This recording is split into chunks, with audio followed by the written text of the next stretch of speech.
ඉතින් කොහොමද? ඕගොල්ලන් හොඳින් ඉන්නවා කියලා මම හිතනවා. Welcome to my YouTube channel. Hope you all are doing good. අද අඳුරු සීතල දවසක්. හුළඟක් චුට්ටක් වැඩි.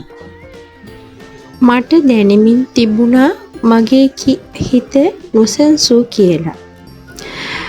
ඒ නිසා මට ඕන කරුවේ මගේ මූඩ් එක චුට්ටක් චේන්ජ් කරගන්න. උණු කෝපියක් බීලා මං කැමති ජර්නල් එක ලියමුද කියලා හිතුවා මට. හිත නොසන්සූ දවසට ලස්සනට ඇඳ පැළඳගෙන එළියට ගිහිල්ලා වෙනසක් විඳින්න මං හරි කැමති. මම මාව දකින්න ආස කරන විදිහට ලස්සනට ඇඳගෙන මාව මට බලනකොට ඒක සතුටක්. ඒක විඳින්නත් මම හරි ආසයි. මට ඒකටත් වඩා එකක් තමයි අවශ්‍ය වුණේ.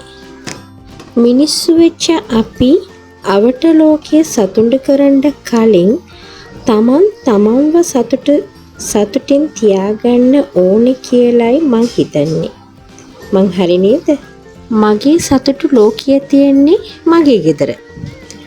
මගේ දුවලා පුතාලා, මගේ හස්බන්ඩ් ඒගොල්ලන්ත් එක්ක විනාඩියක් හරි සතුටින් ඉන්න ලැබෙන එක තමයි මගේ මූඩ් එක ෆික්ස් කරන්න ලොකු සතුටක්.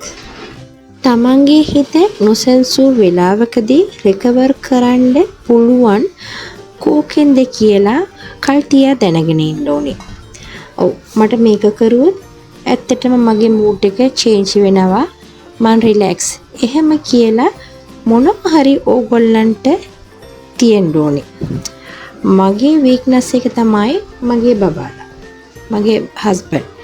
මං ඒගොල්ලන්ත් එක්ක හිටියොත් මට ඇත්තටම මගේ මූඩ් එක චේන්ජ් කරගන්න පුළුවන්. ඒ වගේම ජර්නල් එක ලිව්වොත් ඒකින් මට මගේ මූඩ් එක චේන්ජ් කරගන්න පුළුවන්. සමහර කට්ටිය එලි පහලව ගිහිල්ලා තනියම ගිහිල්ලා එහෙම ගිහිල්ලා ඒගොල්ලන්ගේ මූඩ් එක චේන්ජ් කරගන්නවා. එහෙම මොන හරි ඕගොල්ලන්ගේ දක්ෂතාවය අනුව හරි ඕගොල්ලන් ආස කරන එක හරි කරලා මාසෙට හරි සතියට හරි ඕගොල්ලන්ගේ මූඩ් එක ඕගොල්ලන් චේන්ජ් කරගත්තොත් ලස්සන ජීවිතයක් ගත කරන්න පුළුවන්. ගඟක් වුණත් එහාට මෙහාට හැරි ගලනකොට තමා ලස්සන. ජීවිතයක් වුණත් වෙනස් විදිහට විදිනකොට තමා ජීවිතයේ ලස්සනකම අපිට දැනෙන්නේ. හැබැයි අපි අපේ සතුට හොයන්නෙම අවට ලෝකයෙන්.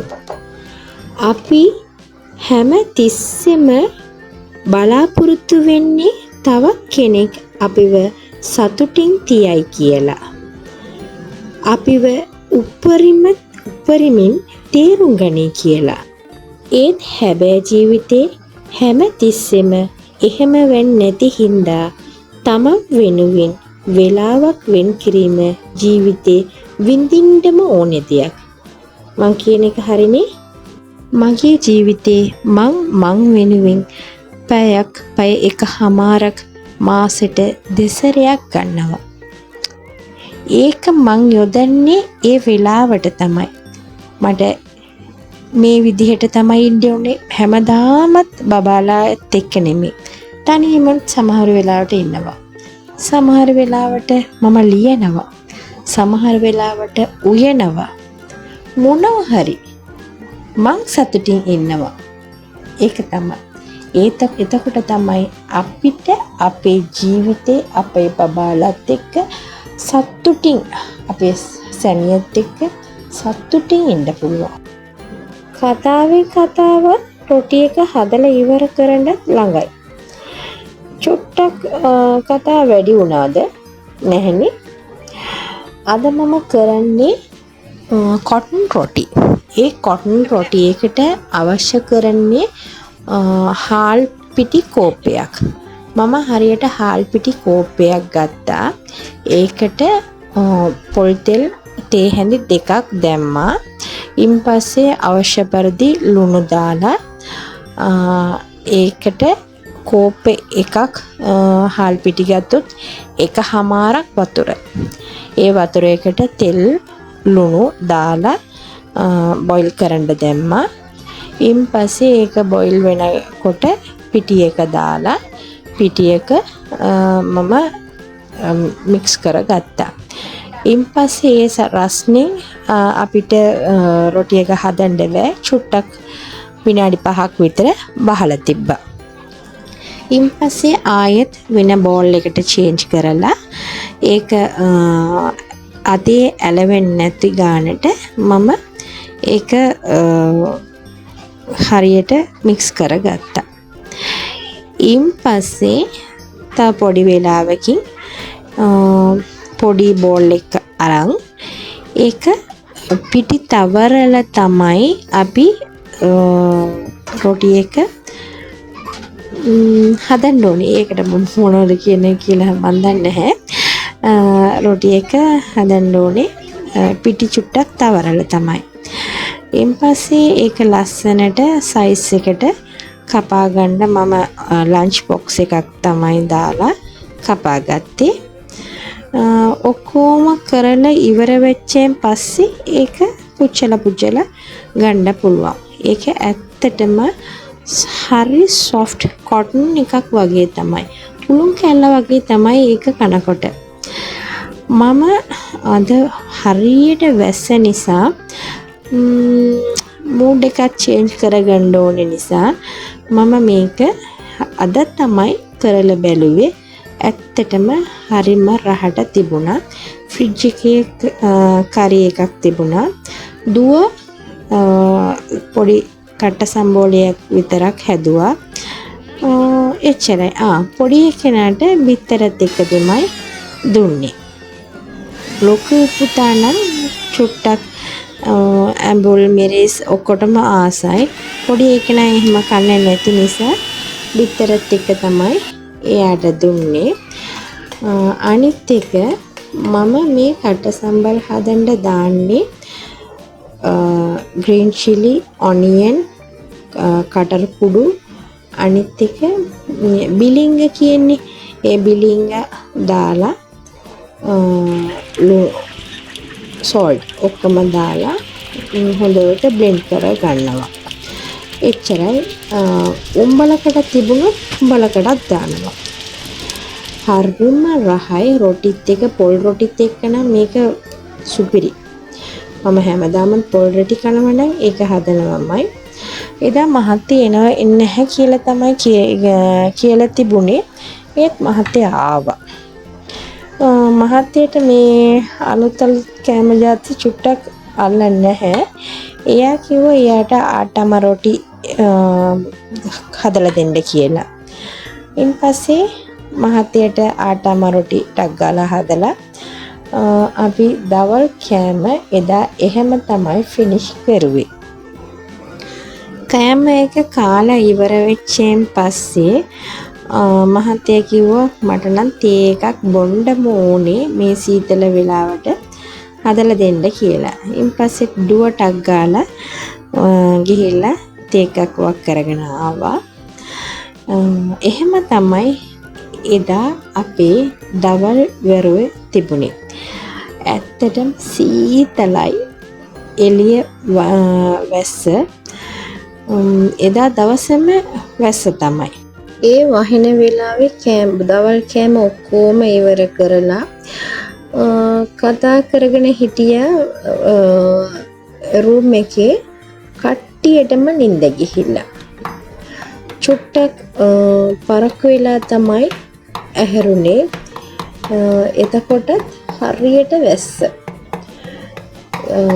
ඒ වැස්සට සීතලයි. ඒක කියාගන්නත් බැරි තරම් සීතලයි. මා පොඩි කතාවක් කියන්නද? ඒක කැලෑවක මීමැස්සෝ මීපැණි දාලා තිබුණලු. ඒක මිනිස්සු කට්ටියක් ඒක දැකලා දවසක් ඇවිල්ලා මීපැණි ගන්න කට්ටියම පුච්චලා එහෙම කරලා මේ පැණි ඔක්කොම අරන් ගියාලු. ආයෙත් මිමස්සන් ටික ආයෙත් ඒක හදලා කූඩුව හදලා මේ පැණි දැම්මලු. කාලෙකින් පස්සේ ආයෙත් මිනිස්සු කට්ටිය එහෙම ඇවිල්ලා මේ පැණි අරන් ගියාලු. ඊන් පස්සේ ඒ මිමස්සන්ට හිටපු යාළුවෙක් ඒගොල්ලන් ගාව ඇවිල්ලා අහුවලු එහෙම මිනිස්සු අරන් යනවා ඔයාට දුක නැද්ද කියලා. ඊන් පස්සේ ඒ මීමැස්සා කිව්ව වචන තමයි අපිට ආදර්ශයට ගන්න පුළුවන් දෙයක්. ඒ මීමැස්ස කිව්වලු ඒ මිනිස්සුන්ට මගෙන් ගන්න පුළුවන් ඒක විතරක් තමයි. මගේ දක්ෂකම මගේ උත්සාහය ඒගොල්ලන්ට ගන්නම බෑ. ඒගොල්ලන්ට උපරිමයෙන් මගෙන් ගන්න පුළුවන් මේ පැණි ටිකයි මගේ කූඩුවයි. මගේ හදන නොලෙජ් එක කවදාවත් ගන්න බෑ කියලා කිව්වලු.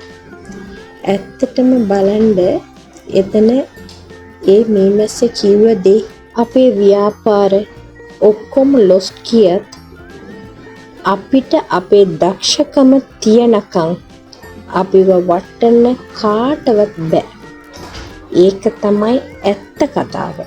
කොච්චර වෙලාවක් වැටුණත් ඒක අපිට කෙලින් ඉඳ පුළුවන් අපේ දක්ෂකම කාටවත් ගන්න බෑ. ඒක තමයි අපිට මීමැස්සන් කියලා දුන්න පාඩම.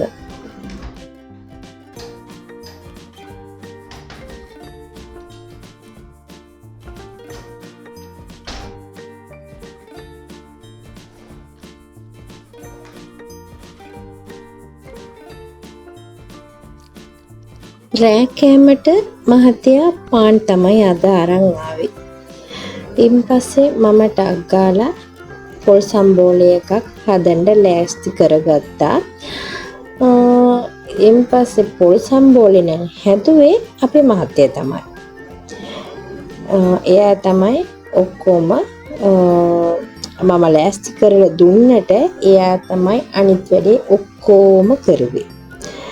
ඇත්තටම රහට තිබුණා. මම මේ බොරු කියන්නේ නැහැ. ඇත්තමයි අපේ මහත්තයා අත දාලා මොන කෑම හදුවත් ඒක හරිම රහයි. ඒක බොරු නෙමෙයි ඇත්ත. අද නම් වේල පහෙන් කාලා වේල පහෙන්ම නිදාගන්න ගියා. අද නම් මම යන්න ඕන වෙලාව හරි. ආයෙත් අනිත් වීඩියෝ එකේ එනතුරු ඕගොල්ලන් සතුටින් ඉන්න.